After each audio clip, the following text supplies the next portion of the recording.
Let me tell you that I am a prisoner and I am in jail. I was charged with the murder of my husband and I accept it. I don't feel any regret in doing so, as he was a maniac and he deserved this. I killed him with my own hands, and after that, I surrendered to the cops. Most of you were thinking why I killed him. Just listen to my story from the start and you will know this. I was married to a couple of heavy alcoholic business freaks who was habitual to drinking. Since he was my father's business partner, there was no point in my choice and my own decisions. Just after my graduation, I got the bad news that he had selected a boy, and after 3 months, I was married to that freak. He was a complete monster in bed, and I knew this on my first day after marriage. He made me scream and cry with pain just to fulfill his satisfaction. I begged him, but he tortured me mercilessly. I could think of nothing but only how someone could do this to her own wife. After that day, I was abused again and again, to my breaking point by my own husband. I couldn't bear his torture any, and just after 4 months of getting married, we got apart. I applied for a divorce, but he didn't sign it. It was not a big deal for me, as I had decided not to return to him ever again. Soon, after being apart, I got to know that I was having his child in my belly. I was pregnant, but being a mother, I knew that it was not his or her fault, so I decided to give birth to him and live with him happily. After 9 months, I gave birth to a beautiful and cute baby girl. I knew that if he would know about this, there was no way he was going to accept her as his child, but neither was I going to tell him. We have divorced already, at least from my side, and that was enough for me. I raised my baby to be a nice young girl, and everything was good until she turned 16. In all these years, I had never heard about him, and neither did I want to. But that was my biggest mistake, to think that he had left me alone. It was winter, and it was too cold outside, so everyone used to go to bed early, and our house was not connected to any of our neighbors. One day, he returned to me again, but this time as a totally different person. I was fooled by his words and fell into his trap. I accepted him by giving him mercy, but on the same day, he showed his true colors. He returned home like before in a completely drunk condition. I couldn't let him see my daughter in this condition, so I asked my daughter to go into her room. But he was a maniac and alcoholic. He came to me and started beating me and abusing me. I was crying and screaming for help, but there was no one except my daughter. She couldn't see me in that state and ran to protect me, but she was not aware of him, and that was the biggest mistake she made. She tried to stop her, but he kicked her so hard that she fell into a corner and couldn't get up, but screamed in pain. He was angry with her, so he pulled me by my hair and looked at me inside the room. After this, he went to my daughter and raped her. He was a complete maniac, and even with her daughter, he acted like a beast. I could hear my daughter scream in pain while he was abusing her, but I was helpless and I couldn't do anything. All of a sudden, the whole thing was covered with scary silence. I shouted for my daughter and asked my husband to leave her from inside the room. After a few seconds, I heard footsteps coming toward me. I started begging him to open the door, and he opened it. I pushed him and ran to my daughter. She was lying on the floor and was bleeding.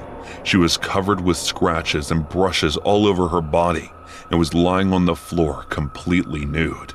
It was his doing. The beast even didn't leave her daughter. I shook her again and again and shouted at her to get up, but she wasn't reacting at all. And how could she when she was already dead? She couldn't bear his torture, and it was all due to him. I looked at him with killer intention, and he shouted at me and asked me to bring a chilled drink for him from the refrigerator. I didn't say a word to him. I stood up, went to the refrigerator, and took out a bottle of red wine. He was sitting on the sofa facing me. The wine bottle was chilled and was making my hands numb. The drink inside was frozen, rock hard. I raised the bottle and hit my husband on the head several times until I could see him all covered in blood. I killed him with my own hands and then laughed out loud. but the tears won't stop bursting out of my eyes. I went to my daughter's body, and I told her that I was responsible for her death, and I was the one who gave him another chance.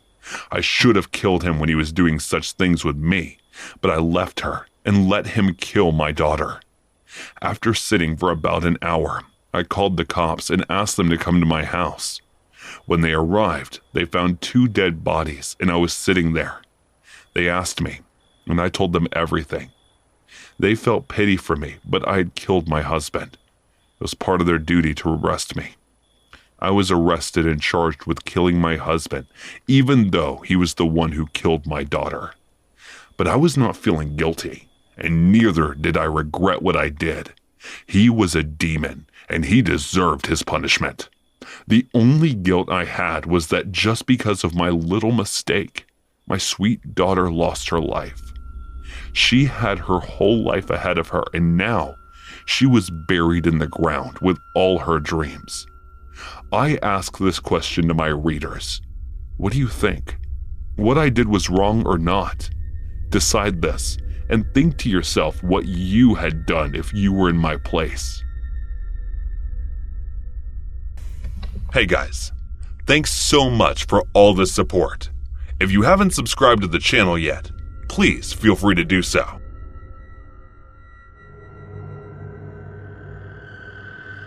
Born on February 11th of 1860, Karl Danke grew up as the son of a wealthy German farming couple in part of what is now modern-day Poland.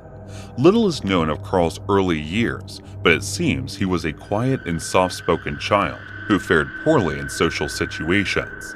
It's unclear why, but at just 12 years old, a young Karl left his childhood home never to return, and nearby Monster-Backney became an apprentice gardener for a while. But after deciding that outdoor work didn't suit him, he quit and worked a variety of odd jobs before receiving a sizable inheritance following his father's death. It was with this inheritance money that Karl purchased his first plot of land, having bizarrely decided to take up farming. As you can imagine, given the amount of outdoor work involved, Karl found that farming didn't suit him either, so he sold his land for considerably less than he paid for it, then continued working odd jobs around Monsterburg while living in a small house there. Karl did okay for himself. He was a popular figure in his local community and even played organ down in his local church. As a result of his staunch piety and generosity and friendly demeanor, Karl was nicknamed Papa Donkus by local townsfolk, and it became somewhat of a surrogate uncle for some of the town's most wayward youth. If you are in need of something to eat, go see Papa Donka. Need the bed for the night? Go see Papa Donka. Late on the rent? You get the idea. By age 66, Karl would become a pillar of the community. Everyone knew his name. Everyone knew his face. There wasn't a soul in Monsterburg that didn't know his rosy red cheeks and wide warm smile. But the same face that everyone had come to love so much, it was nothing but a mask Karl wore to hide his true nature. Papa Denker wasn't the man that everyone thought he was, and his mask was about to slip. It was the night of December 21st, 1924, just a few nights before Christmas, and benefiting the time of year, Papa Donka's house was seeing increased traffic from the city's most vulnerable people. It was such a good service that he provided with that the streets being so dangerous. More and more of the homeless were going missing every year, now vanishing from the recesses they've been banished to never reappear. Some said the last place their missing friend had been seen was Papa Donka's house, but that made all the sense in the world. He was a charitable man. Many of the homeless darkened his door on a nightly basis. Besides, such a man of faith wouldn't have it in him to hurt anyone, would he? But that same festivity, frosty December night, a passerby heard something as he walked past Papa Donka his house, something that made his blood run cold. It was the cry of a man who knew he was about to die, a kind of blood-curdling mortal lament, the final sounds they might ever make. The passerby burst into Donka's house, terrified that the man himself might be under attack from one of the very people he was trying to help. But instead, the passerby quickly encountered a young vagrant still on his feet for a moment. despite his head just about being cleaved in two. When asked who inflicted such a terrible wound, the dying man managed to utter two final words before he expired: "Papa Donka." Realizing he had stumbled into the den of the sinister and surreptitious predator, the passerby immediately fled Donka's home. He strayed from the nearest police station. Once Dinka had been arrested, a search of his house revealed the hidden identification papers of a dozen missing people, plus various items of male clothing that were so small that could be categorically ruled out as belonging to Donka. The by far the most disturbing and incriminating discovery was to be made in Papa Donka's kitchen. Police looked into two large vinegar barrels, each containing large chunks of what looked a lot like pork. Dinka seemed to be in the process of pickling some gammon for the winter. At least, the police were hoping it was gammon. Yet, when they discovered the butcher corpses of up to 30 of Donka's victims, it became clear the Monsterburg police had a cannibal on their hands. What's more, Donka had made the mistakes of writing down the names and ages of his victims in a small notebook. Along with the dates of their murderers and the parts of their corpses, he was pickling. The scope and scale of his operation was horrifyingly clear, and it's obvious that the pickling process was intended to allow Donka to savor his victims for months to come. But the questions are what made the man so deranged in the first place, and why he was compelled not only to kill, but consume the bodies of his victims. These police were anxious to answer. Unfortunately, they never got the chance, as Papa Donka would use a secret ID handkerchief to hang himself in his cell on the very first night of his arrest. He was obviously deeply ashamed of his actions and was unable to face the backlash and consequences of those. But just how much Donka had to be ashamed of was just only revealed after his death. It turned out that not only had Papa Donka pickled and eaten his poor vagrant victims, it also fed other people that remains. The vast majority of the homeless folk who visited Papa Donka were given small jars of what he called pickled pork, small, highly nutritious chunks of protein that could last Monsterburg's hungry for a considerably long time.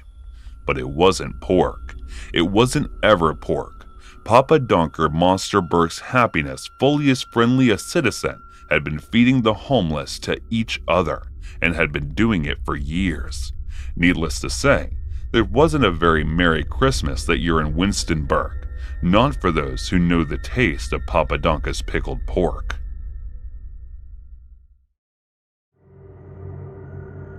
When I was about 11, I had this friend of a friend called Alex.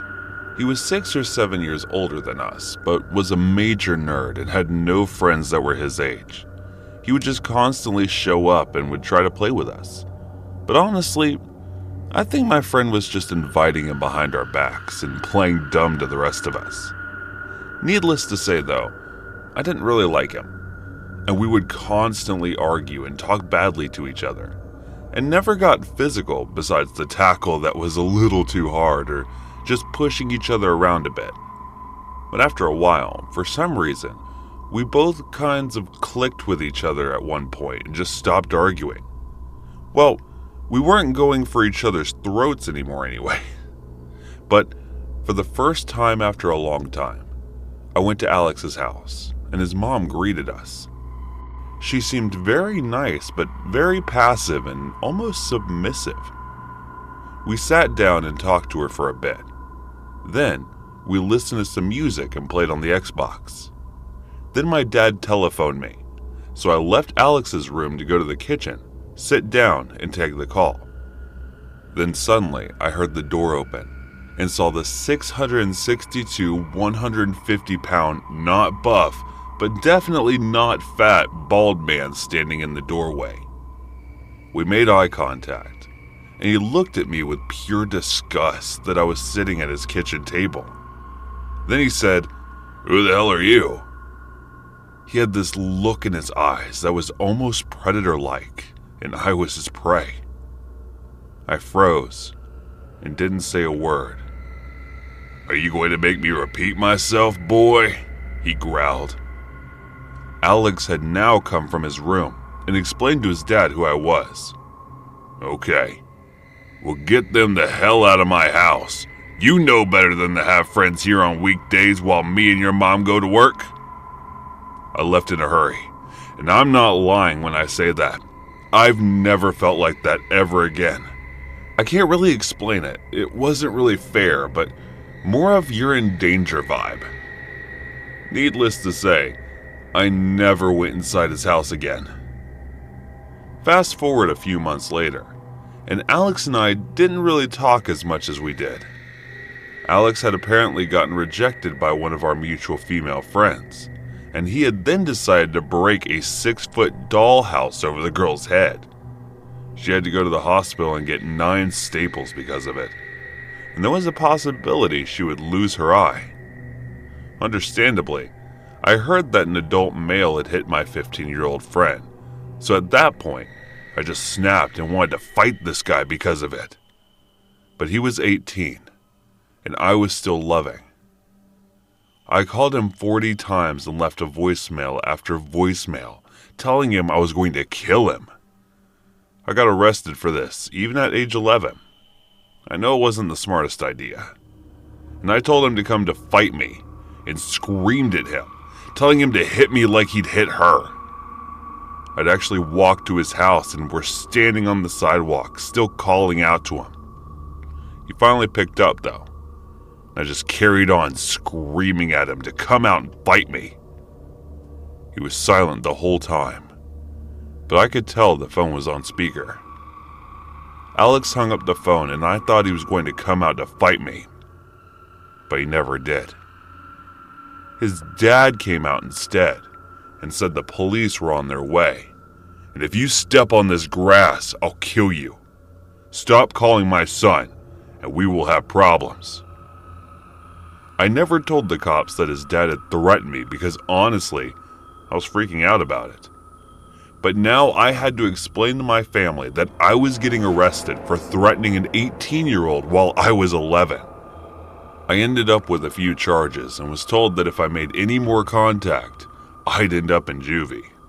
Again, this was because of a child threatening an adult. I was eventually forced into court, though, because my family wanted to drag me through the process as punishment. I think they only did this in an attempt to set me straight, like that TV show. But here's where the story takes a wild twist. 2 weeks before our court date, Alex's father was charged with a cold case of rape and murder.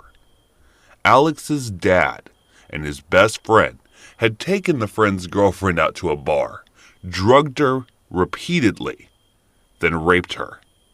Then they beat her to death, to the point where she'd had multiple skull fractures, and even a part of her skull had been caved in.